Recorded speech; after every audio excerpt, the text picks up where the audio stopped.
สบายดีบ่าวสุกโอ้ยสบายดีมามัดเขาซอยไม่เท่าบ่มาเร็วเอาเฮ็ดจะได้สิมาหับจ้างโอ้ยมาเอาเงินแล้วนั่งป้าทุ วันวานน้ำมีทองมีเทาดอกกรองกับบุรุษตีเราขัดพัฒนาเนี่ยโกดสมาเก่งคักแต่ลูกเคยสิกรองกับบุรุษไรอยากมาสอนมาหับจ้างวะนี่ฮะคิดว่ามาสอนบ่แม่นเนาะเราขอความเนาะไปเสียงมาสอนชิวๆไล่ปานใดเลยสิเอาน้ำเราฮะโอ้ย200,000ไปแล้วป้าทุจักมือแล้วมาหมัดน้ำกำลังมาแรงเดียวเราบ่ปากเรายังไปยั่วๆเราไปปลาน้ำล็อกมาเลยถ้าจะได้เงินบ่เราบ่ปากน้ำก็มาว่ามาแล้วมาเอาเงินอุ้ยแต่มันหนาด่านคักเนาะจะไปแล้วด่าน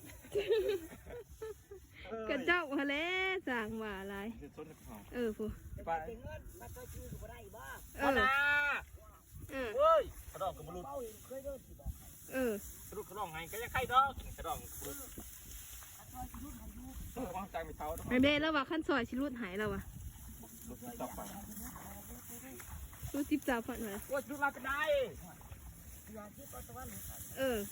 เฮ้ยมาใส่ซื้อดอกมาเอาเงินน่ะโอ้50,000บาทของจานเนาะบาทรุ่นคิดว่ารุ่น50เนาะ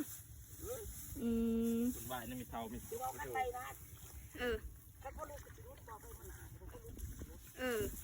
บอกบ่ม่วนนี่บ่รุดเนาะ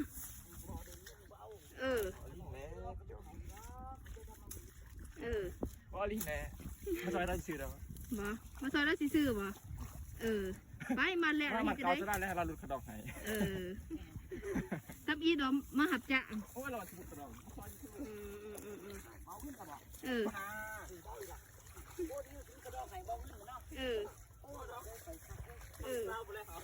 เจ้าลูกสาวไปเอาลูกสาวเพิ่น